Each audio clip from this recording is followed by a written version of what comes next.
Hello friends, today we shall talk about a new age in the history of art, and that is the age of the modern. In this module, our objective will be to understand the 19th and the beginning of 20th century in greater details, so that art can be related to the socio-political, economic and cultural scenario. We shall discuss the following: introduction, industrialization, social effects, status of women, political thought and philosophy, nationalism. Let us start with introduction. We have talked about the various art movements from Renaissance to Romanticism in Europe in our previous modules.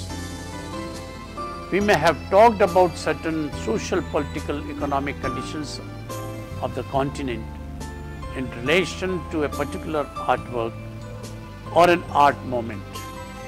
However, I think that it is very important that we talk about the age, its innovations, its philosophical and political thought process in its entirety by itself.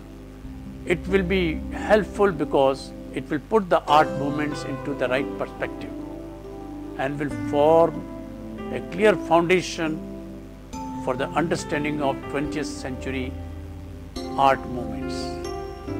So let us begin. Politically speaking, Europe was under Napoleon Bonaparte's reign. In the US, Texas and other states joined the Union. And in 1781, the first 10 amendments to the Constitution, the Bill of Rights, were ratified.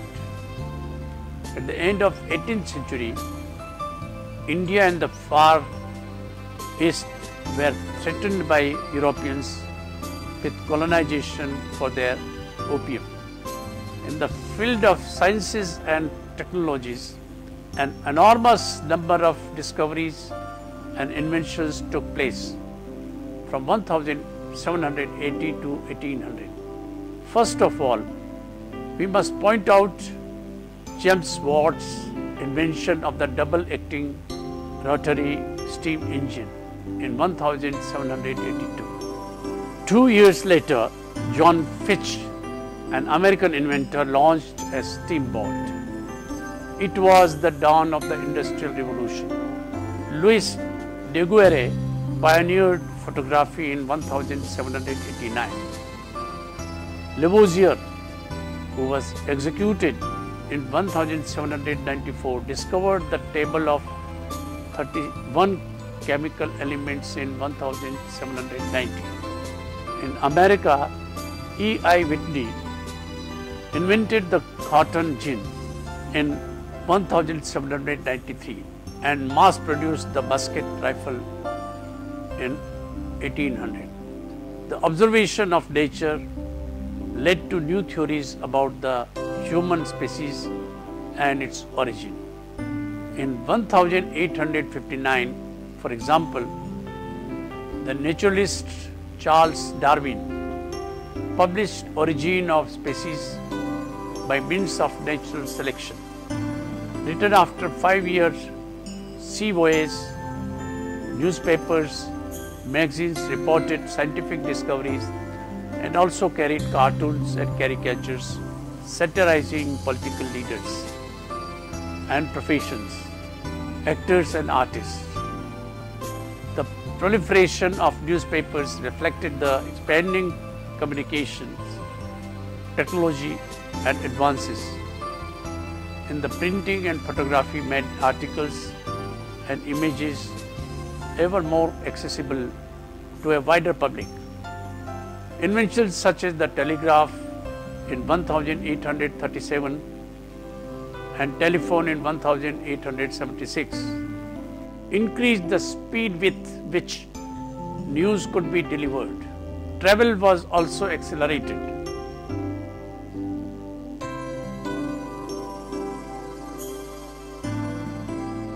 Inventions such as the telegraph,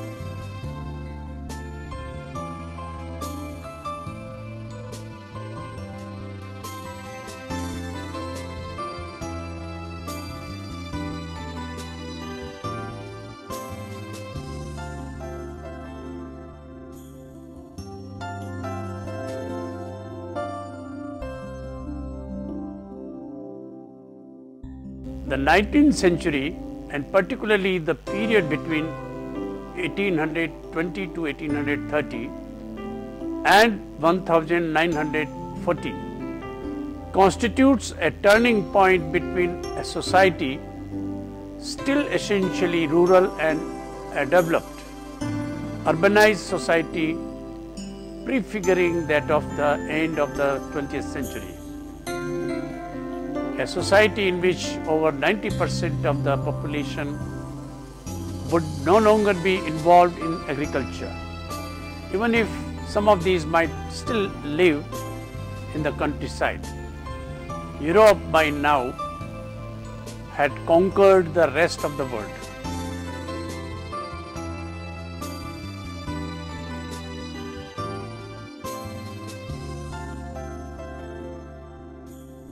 Why and how did this happen? Was it only after 1800, with the Industrial Revolution well underway? Was it because Western European per capita incomes, labor productivity or technology diverged? Or was it earlier, before the Industrial Revolution? And what was the cause of the divergence? Was it beneficial institutions such as stimulated investment and the accumulation of human and physical capital? Was it the evolution of cultural practices that encouraged hard work and education? Or was it scientific revolution and the Enlightenment, which spread useful knowledge and political reform? Or was it simply an accident? Industrialization. Industrialization started in Britain in the 1780s, and it was pretty simple.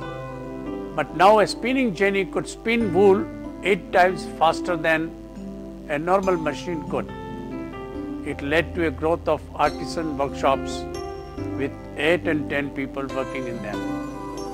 These changes in the 1910s and 1920s, and Britain began to produce these materials more quickly and efficiently, making it a leader in production of cloth.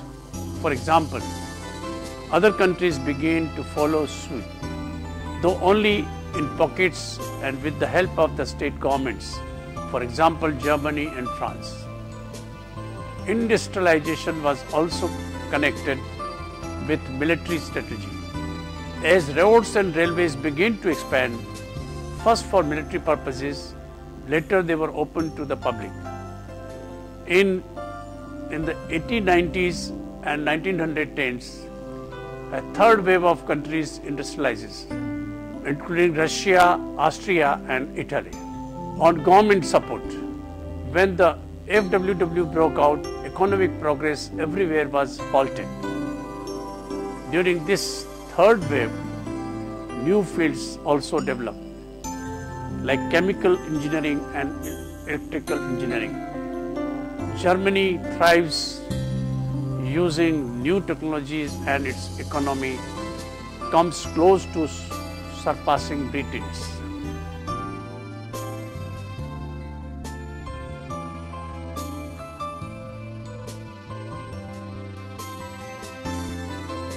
Social effects. During agricultural times, every economy was self-sufficient. Most goods you bought were probably made within 50 miles of your home. With the new change, economies became more interdependent. wool from English sheep might be used to make clothes in Germany because economies were so interdependent. The effects of war were more drastic on the world economy. Far around 1700 to 1830, the English population living in cities of more than 5,000 inhabitants rose from 15% to 34%.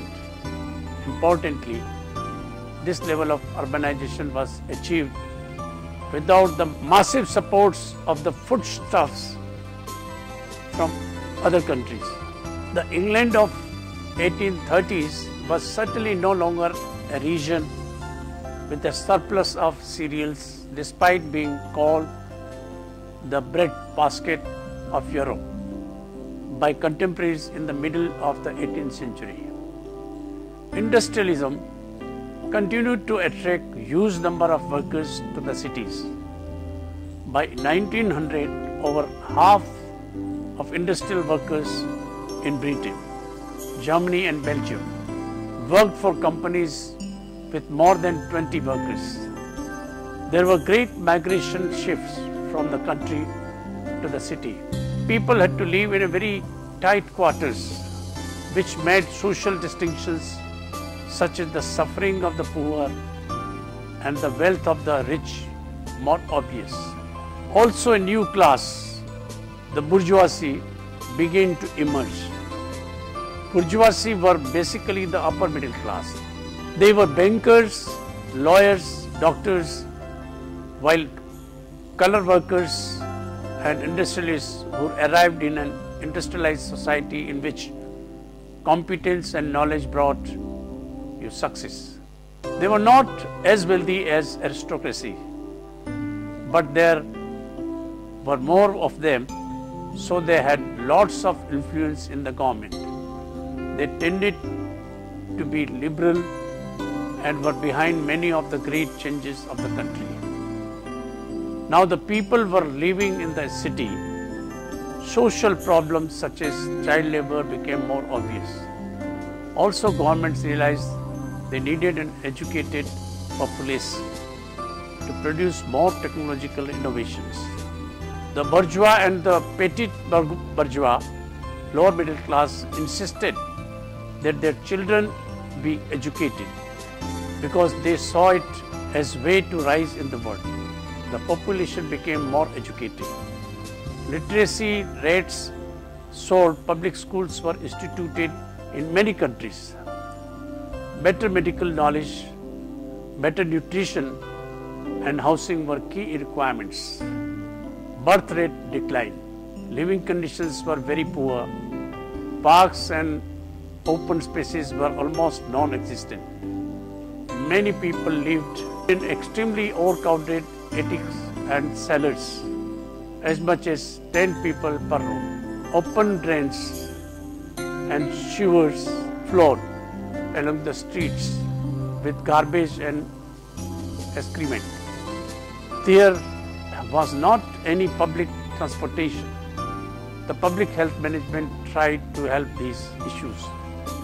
Epidemics such as cholera and plague gripped London so many times in the 1820s and 1830s. Inspired by the utilitarianism, sides got their act together, but it could only happen in 1860s and 1870s.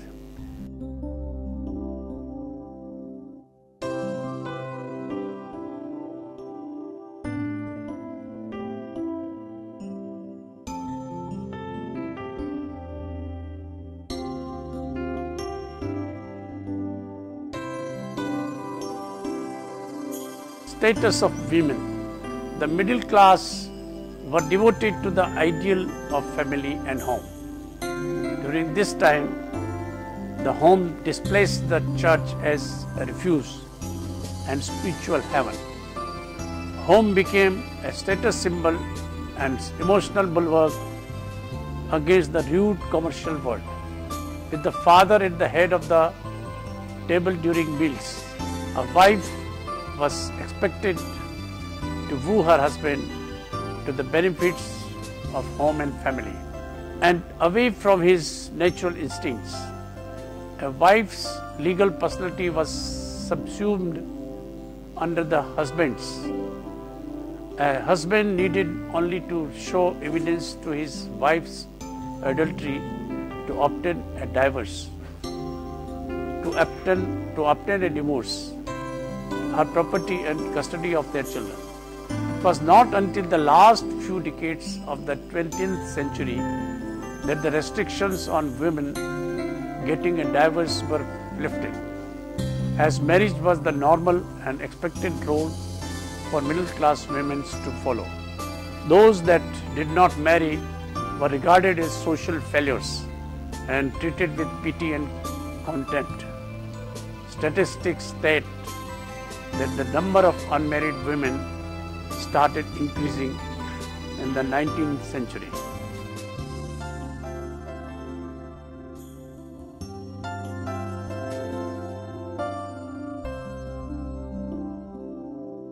After such agitation about reform, late in the century, legislation was passed that followed for them to enter the fields of medicine, law and civil service by attending universities and colleges.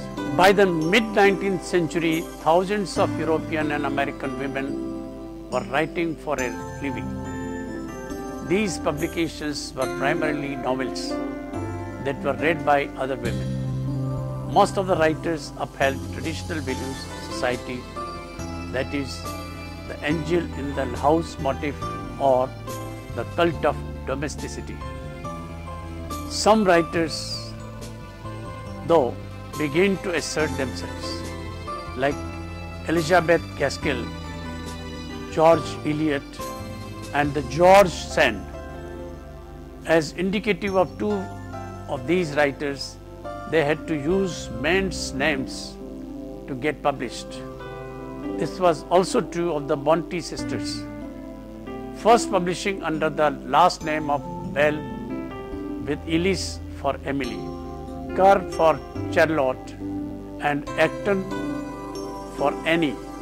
For both married and single women, charity and reform work will become popular after the first half of the 19th century, when women were finding their angel in the house role too confining and narrow. Women now sought to expand their moral influence outside the home. Public service, by volunteering, turned these women into an active force for change and improvement. In the past, women had done charity work through their religious affiliations, but now it was outside the churches. There were many important, powerful women in the century who served their country, the needy, the poor, the sick and the hurt. Catherine Booth co-founded with her husband Wilhelm the Salvation Army. Henriette Skender Briemann, a German woman, became the founder of the kindergarten movement that will be exported to other countries, including America. A Frenchman founded the Crèche Society, a nursery for infants and preschool for children for working mothers. More reforms were instituted for women prisoners with the work of Elizabeth Fry, 1780 to 1845. Hannah More, 1745 to 1833, was instrumental in establishment of Sunday schools in the England to improve the religious education of the poor, which included teaching them to read. Florence Nightingale, the most famous woman of her century and known for nursing work at the front lines during the Crimean War. She later made nursing the real profession. It is today with the set of prerequisites, qualifications and ethical standards. These steps eventually became the basis for feminism, a theory propagating for the equality of women's rights through 1940 to 1970s.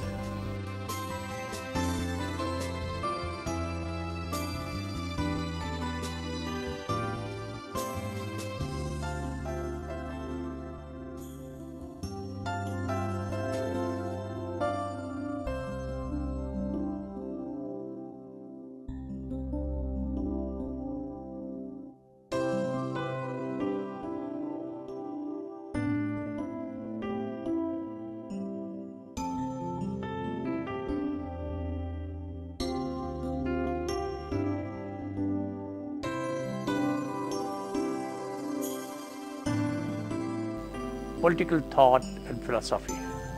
During the 19th century, a vein of thought known as liberalism emerges. Liberalism meant something quite different in the 19th century than it does now. Liberals were usually bourgeoisie and wanted a more democratic system.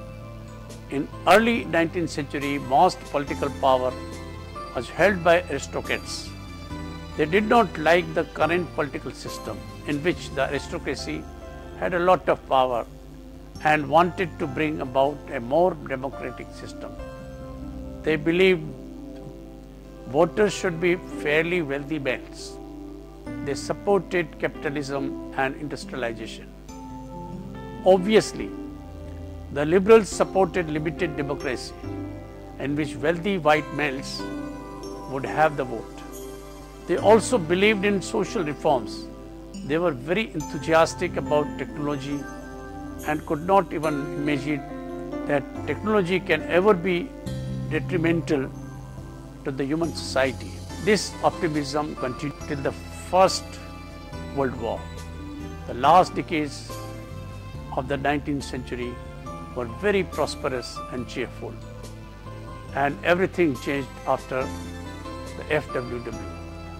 There were also many other standards of thought in Europe in terms of the betterment of the society.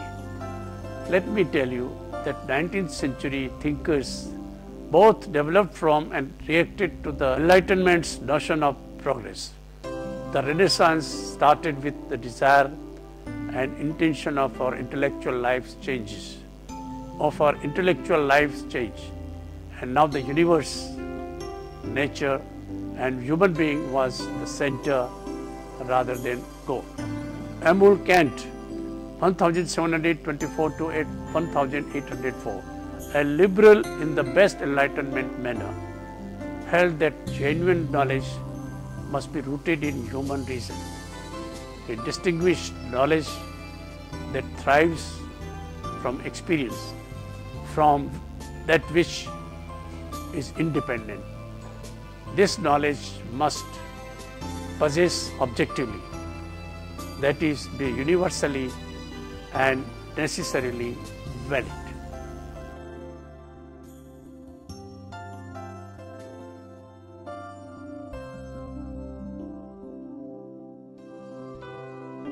For Georg Wilhelm Friedrich Hegel, 1770 to 1831, knowledge appears through our immersion in the world. We know when we see into and act in the world. Knowledge touches being when it achieves full completion. What this being achieved always involves others, so that for full existence, being for itself, we need both being and other, which is also called ideality or absolute being.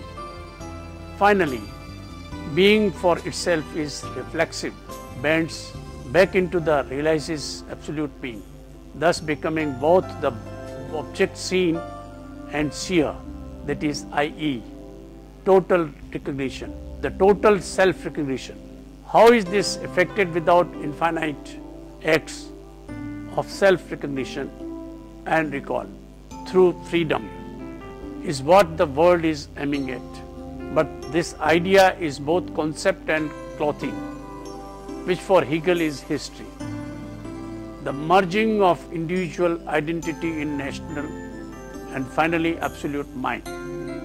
Mind through history is absolute, mind's own march towards itself, towards self-realization of freedom.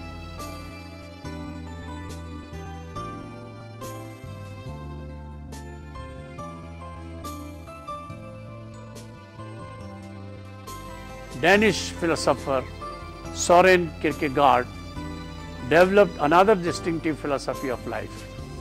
Kierkegaard's ideas, which were not appreciated until the century after their appearance, were literary, religious and self-revealing rather than systematic in character. They stress the importance of the experiences that the intellectual mind judges is absurd, including the experiences of angst, anxiety and fear and trembling.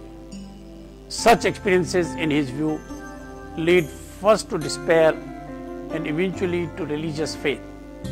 Kierkegaard discussed this process in terms of the religious person who is commanded by God to sacrifice his own most cherished treasures, as in the example of Abraham and the sacrifice of Isaac in the Old Testament.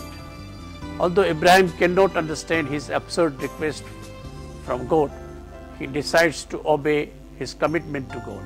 Through such terrible experiences, Kierkegaard claimed, we learn that humanity's relationship to God is absolute and all else is relative.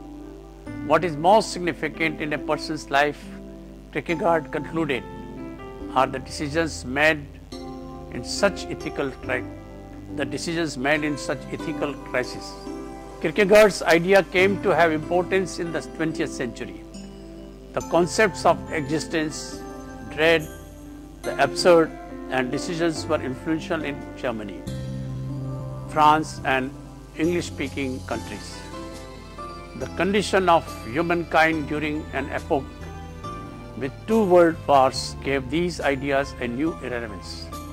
The philosophers who developed them founded the movement now known as existentialism. Jeremy Bentham and John Stuart Mill, both economists as well as philosophers, dominated philosophy in England during the 19th century. Bentham originated the ethical principle of utilitarianism, that what is useful is good, and Mill developed and refined the doctrine. The utilitarians argued for an ethical principle that would be superior to the self-interest of the individual. Just as Kant had established a rational principle of moral law superior to individual desire, by which people's conduct ought to be governed, the utilitarians based their principle on the theory that everyone desires his or her own happiness, that people have to find that happiness in society, and that consequently we all have an interest in the general happiness. They took the position that whatever produces the greatest happiness for the greatest number of people is what is the most useful for all. This is the meaning of the principle of utility or benefit, from which utilitarianism takes its name.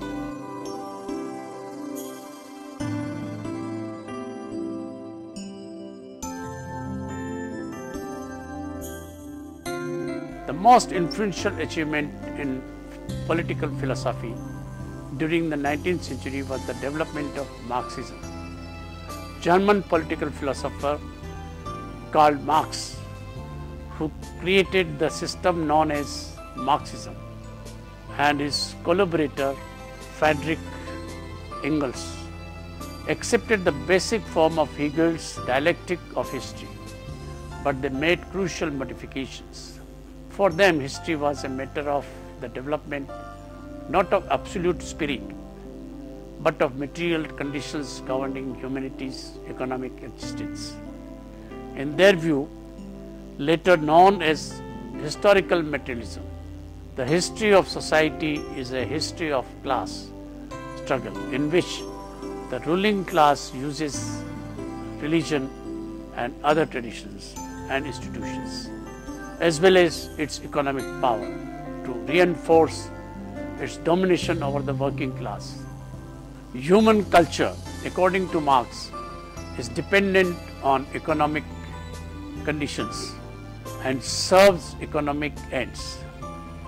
Religion, he concluded, is the opiate of masses that serves the political end of suppressing mass revolution. Marxism is a theory of revolution, of history, of economics and of politics, and it served as the ideology for communism. It believes that industrialization and capitalism had ultimately proved to be harmful to the lower class, that it was bad, that the lower class was being harmed, and that property rights had to be ignored in order to attain equality.